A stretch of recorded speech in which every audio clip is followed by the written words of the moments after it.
Thank you so much for the introduction, and how lucky am I to speak after one of my heroes, Jamie. She's a friend from LA, and she said you always have to have a hero and a mentor, and she's both, so how lucky am I? Jamie did talk about the future, did talk about innovation, and one of the things that's more innovative than anything else since the beginning of time is this idea of immortality. We all want to live forever. And leaving technology aside, if you look, say, at the beauty industry, everybody's selling you a lotion or a potion to stay young forever. The thing is that the first step to being immortal is that we have to die. That's valid for everybody. I want to tell you a little story.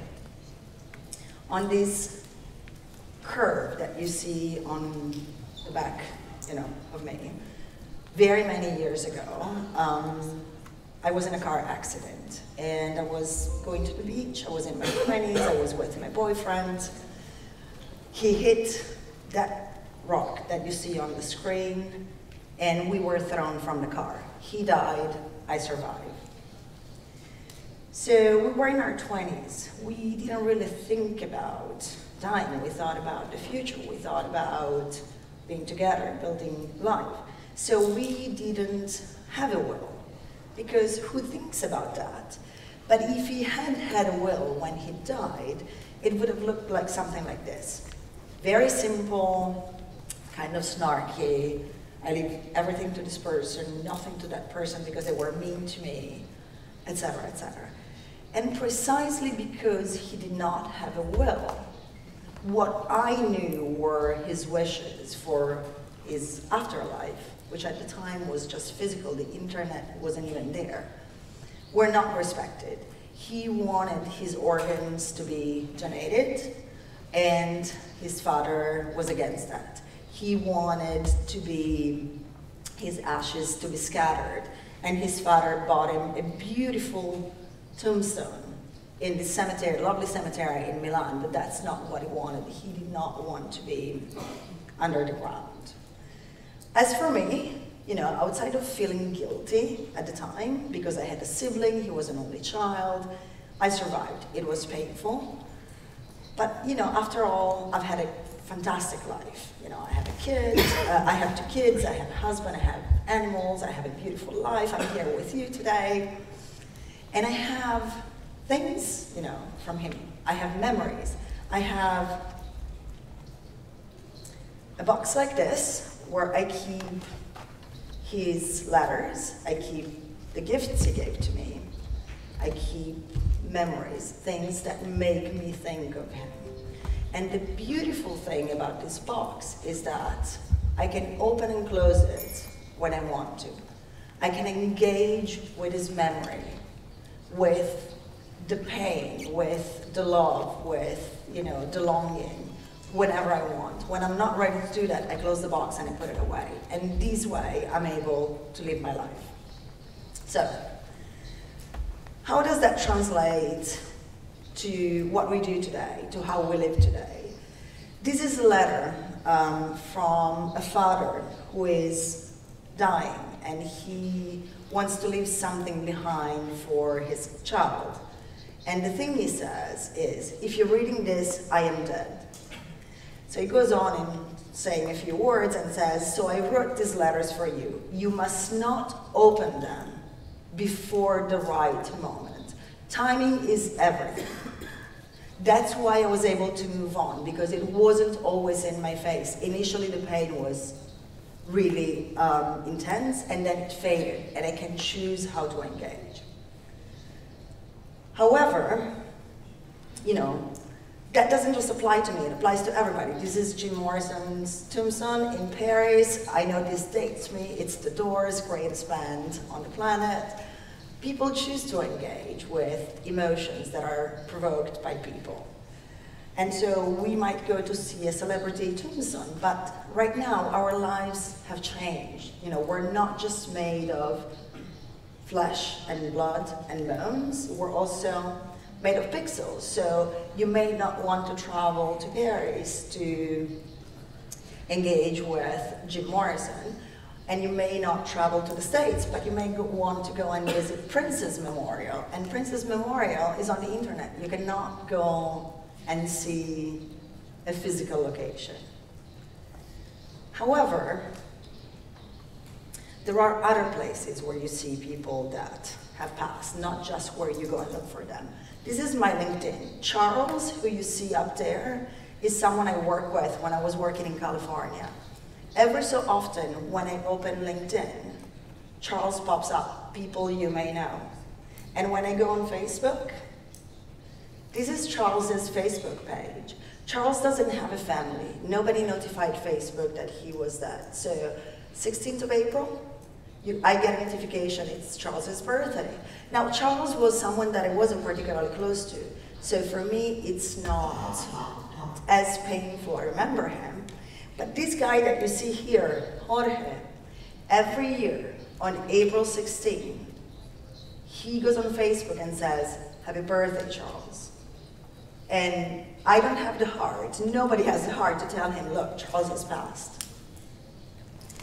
Now, in the world, there are about 13.2 billion social media accounts. And there are about 2.4 billion active social media users. That means that if this math is correct, we all have an average of about 5.5 social media accounts. Charles had 2. If that's true, this is me on social media. Except reality looks a bit more like this, right? And these are some of the things that I remember. But you know, hello there, I don't know if you guys got it here in Turkey. Who here had an hello account? 1, 2, 3, 4. Who still uses hello? Yeah, I didn't think so, right? So we have all these things that in a way represent us, where we've left thoughts and memories that are out there. Friendster, Napsters, for the old ones, you know, this is something very true. And the thing is, on social media, we just don't post. It's not just about, in the digital world, it's not about photos of your vacations and the food that you eat, etc., etc. More and more so we live our administrative lives online. And so things are changing, and they're changing radically. It's not just Facebook, it's not just Last.fm, it's not just LinkedIn.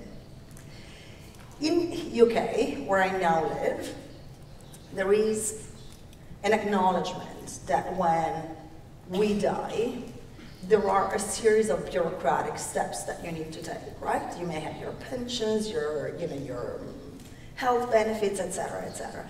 And they also recognize that when you are the relative or you're dealing with the affairs of someone who's died, it's really painful to engage. So they have this service called Tell Us One. This is the government. If, say, my grandmother were to die, I could call up the government and say, my grandmother has died, here's the death certificate. And they would take care of closing all of the accounts that have to do with her. But does that work also for other things?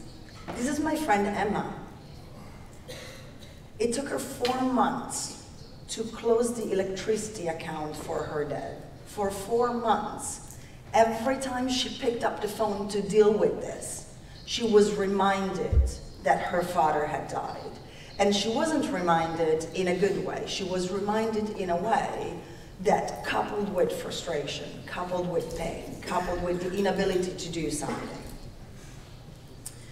In the States, they are recognizing that we are progressively living more and more of our lives online. So this is the state of Delaware. They're telling you, actually, they're advising people to make a digital will.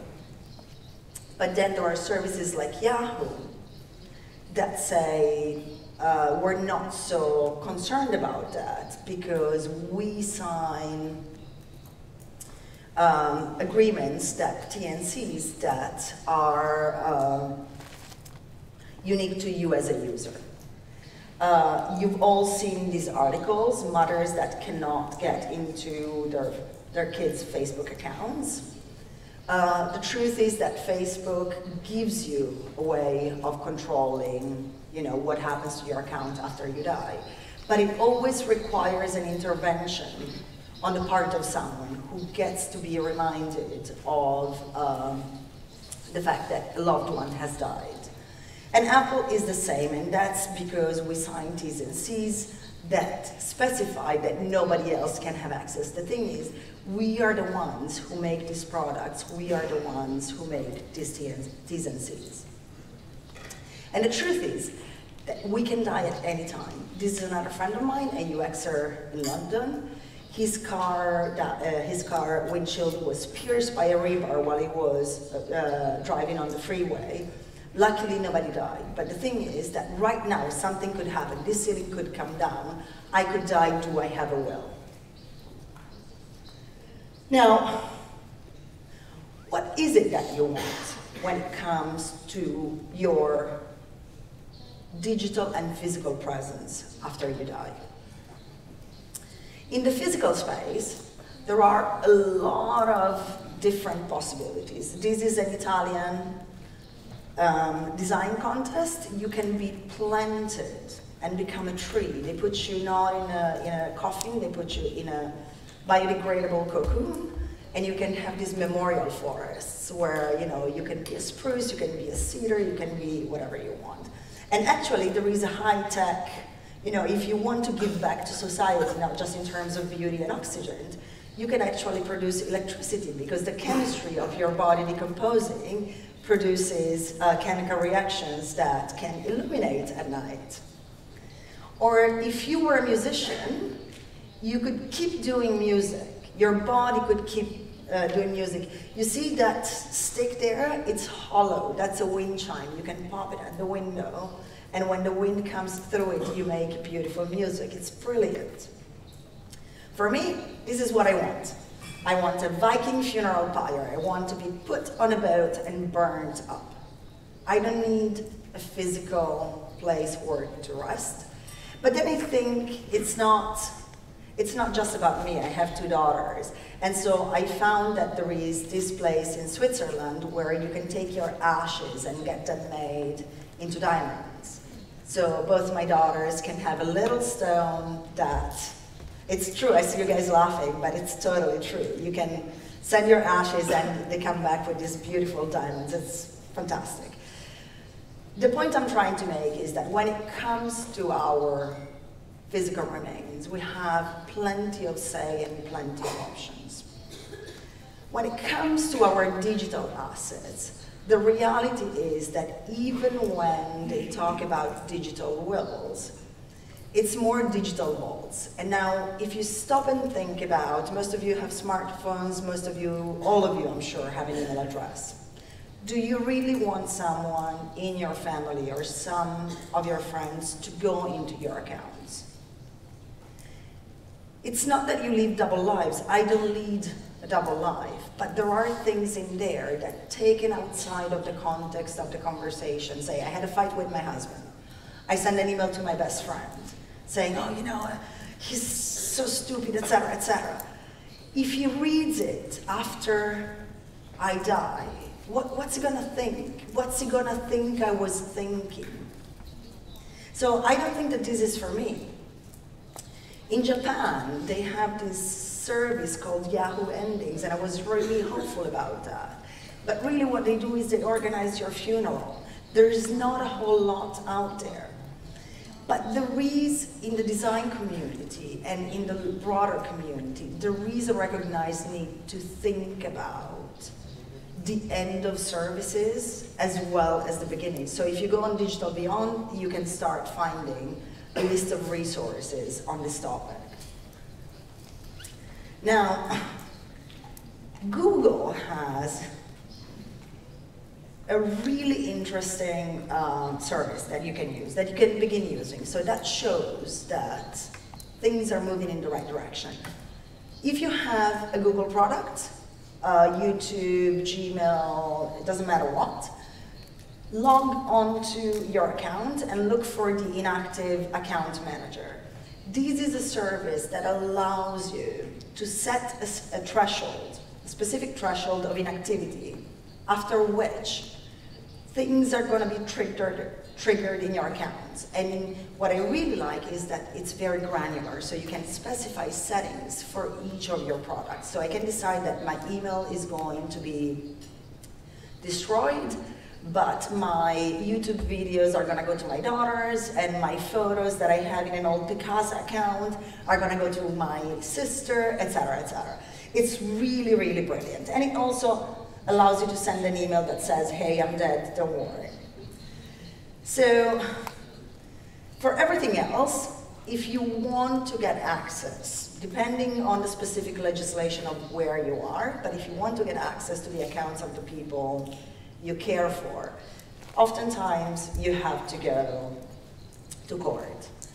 LastPass, again, awesome password manager, suggests that to avoid going to court, you make a will and you leave something specifying who gets what. But I wonder, as designers, what can we do? You know, for me, this became a design problem. So I thought, what if I had a master kill switch? What if using Google Inactive Account Manager, I could trigger a chain reaction that would allow me to delete my presence because I want to be gone. The sad reality is that you can't, because there are no standards in what we build. There are no standards in what we design. There are no standards in what we sell to our clients. And if you don't believe me, you can go to Just Delete Me, and it tells you exactly for each of your social media accounts, for each of your digital personas, how easy or how hard it is to delete yourself. If you ever signed up for the Animal Crossing community, I'm sorry, it's impossible to cancel yourselves. So, why should you care? You know, I see some of the faces and they're like, why is this weird lady talking about cemeteries and funerals, etc., etc. You should care because we can now predict who the next billion users of the products and services that we make is. I can tell you right now, this is what they look like. As people die, as we stop being here physically, if we don't take care of those alternative us that are out on the internet, it's going to be an internet of zombies that we're looking at. And the thing is, if you want to be remembered, if you want to be immortalized, if you want to live forever as a digital trace, that's fine. If that's what you want, just go for it. If you want to be in a memorial stick group, if you want your life's contribution to be on a USB stick, go for it. You want to live forever? There's plenty of services that promote that. Actually, there is this one that says that you could live on forever as a digital avatar. That if you die, your family, your friends, they can go on a website and speak with you, talk to you. Says people in the future could actually interact with your memories, stories, and ideas. Is that a good thing? Is that what you want? So I'm flying out to London, back to London tomorrow night. If something happened to me, would I want you to remember me because of the things I put on Twitter? Would I want you to remember me because we're connected on LinkedIn? Or would I prefer that you, if you have to think about me at all, you know, you can think about me here, right now. You know, I'm talking to you, I'm looking at you in, you know, in the eyes, or hopefully we'll have a chat outside while we're having coffee. or don't think about me. But I am here, I am a person. You guys are people in the flesh and blood, in here, in the moment. What we put online is just a projection. So, and it's so much of a projection that... I know he's dead, but I can sign you up to something that helps. It will let you speak to him. And don't worry, you won't even have to do anything. I'll just assign... Shut up! You click the link, and you talk to it. It mimics him. And reads through all the things they've ever said online. The more it has, the more it's him. So, how am I sounding? You sound just like him. This might sound a bit creepy. There's another level to this available. It's starting already. Don't. This is fiction. She finds out after her husband dies, she gets his memories loaded into a default body, and then she finds out the hard way that that's not him, because we're more complex than the sum of our digital interactions. We're much more than that. But this is also reality. I mean, artificial intelligence makes this possible. It's already out there on the internet. So for people like me that want to disappear, for people that may not want to be remembered that way, we need to be designing the end, not just the beginning. If you look at your practices, a lot of what we do is designing for onboarding. You know, when you join an agency, when you join a company, you're designing a product. This is what you focus on. And what I want you to focus on is offboarding, letting people off gracefully, planning that experience end for the product and for the life. That's what matters. And the truth is, there are a lot of products out there that are starting to do that gracefully. This is Real-Time Board. It's a product that I use to do online collaboration.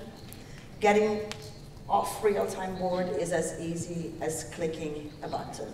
And this is what I want you to focus on. When you design the next thing, think that your users may not want to become your digital zombies. And until we all commit to doing that, what's going to happen is that the people that don't want to stay behind those pixels are always going to be a little thing on the background. Thank you.